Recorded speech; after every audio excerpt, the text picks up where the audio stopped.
What is up, YouTube, and welcome to this Justice League and Doctor Who video.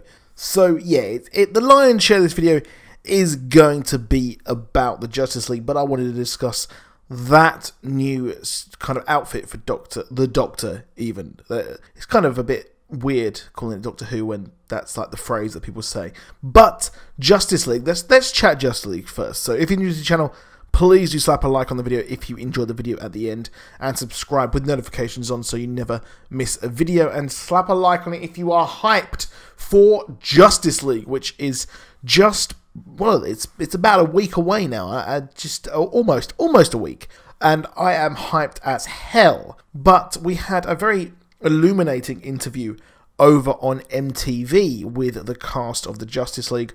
They give us a hint towards what kind of deleted scenes will we see in the movie. Now, really the rest of the deleted scenes we could speculate would be that, you know, maybe Darkseid has been cut from the movie, but we don't really know that for certain yet, unfortunately. But we also know, we kind of can speculate maybe a few kind of background things could be cut, and also a few parts towards perhaps the Green Lantern being cut. But in this interview we actually had kind of word that there are two scenes which have been cut, and one of them is something which I as a Flash fan am really gutted that we have actually had cut from the movie. So the first one is with the Flash. So the deleted scene, as Ezra Miller points out, is the fact that we see the Flash eating loads of burgers in a van, which is hilarious because we know actually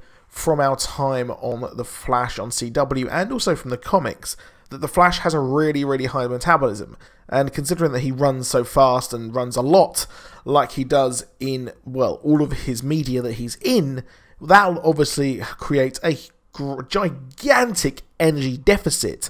And just as an example, the world class level players of tennis, such as Andy Murray, actually has to consume 10,000 calories a day when he is in his tournaments and training. So that's quite a lot. So doesn't even have the Speed Force. Well, he's finally got a Wimbledon trophy, but this isn't a sports. I'm not a sports YouTuber, whatever. But he, or at least Barry here, will need to consume a hell of a lot. So it does seem like they are referencing that. But in another interview, we actually see a second part of this scene, or we hear about a second part of this scene, which actually includes the Flash working out his superhero name. Obviously is the Flash, but in this movie he will simply be Barry Allen. So he will be just plain old Barry, and he possibly won't even get his Flash name until his solo movie, which I find really weird. But it wasn't quite some time until Barry on the CW got his proper name as well. So maybe they are sticking with that and kind of bringing up his character development that way, very slowly and surely, which I think is pretty darned awesome, to be honest. It doesn't really matter. You've seen him be the Flash, so it doesn't really matter if he doesn't actually have the name of the Flash. But it's going to be a very funny moment. I expect quite a lot of Easter eggs, as he mentions lots of different characters' names who he could actually be. So that is the first scene that was actually cut from the movie. And the second is character development for Cyborg. So if you're a regular viewer of my videos, you know how much I'm not a fan. I don't dislike Cyborg. Let's get this straight. I do not dislike Cyborg. I'm just not a fan. I am not interested in his character. There are a lot of characters. I mean, I like the Wonder Woman movie. I like Gal Gadot, or how you pronounce her name. But I don't really read the Wonder Woman comic. So I don't read Wonder Woman each month, to be honest, but I do read her at the moment because Grail has popped up in Wonder Woman, and I absolutely adore Grail ever since she was featured in the Darkseid War.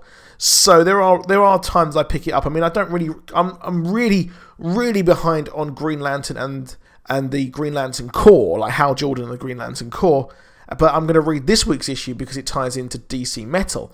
So I will pick that up at some point and read the backstory. But Cyborg, I don't connect with him. It's not him, it's me, when it really comes down to it. Maybe it's also my bias, the fact that I just see him as a Teen Titan. But his backstory will actually feature his mother as well. So I'm not really sure what depth we're going to there, but possibly we will see more back, well, we won't see it because it's cut, but maybe they were trying to kind of humanize him just a bit more. But I think that would maybe detract from his relationship with his father and that kind of dynamic, which would work a lot better and explain him, or explain his how he is at the moment. And yeah, that's the last scene that was actually cut. Also, weirdly, in the interview, we actually had the reporter mention, like, Supergirl, that they would want Supergirl to be in the Justice League.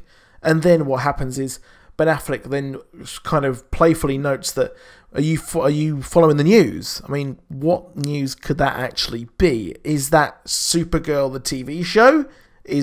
What could that actually be?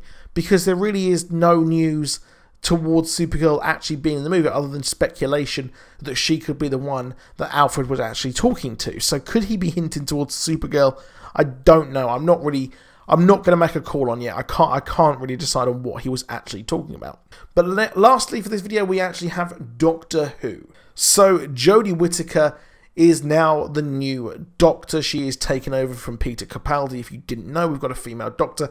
How you did not know that, I would have no kind of iota of thought, because it was absolutely everywhere. It was an entire Twitter storm. But that female Doctor I really like, and we've got her new suit or outfit here, and it's looking really, really cool. It's reminding me of Tom Baker, his kind of outfit, kind of a bit zany, a bit kooky, and it definitely is the kind of most out there we've had so far, with exception to Matt Smith's fez and bow tie, which, you know, even those weren't as zany and kind of out there as this. So I really do like this. Obviously, the outfit of the Doctor does reflect the personality of this Doctor, kind of this regeneration. So time will only tell as to what we're going on here. But next up, I have got a Gotham and a Game of Thrones video as well together.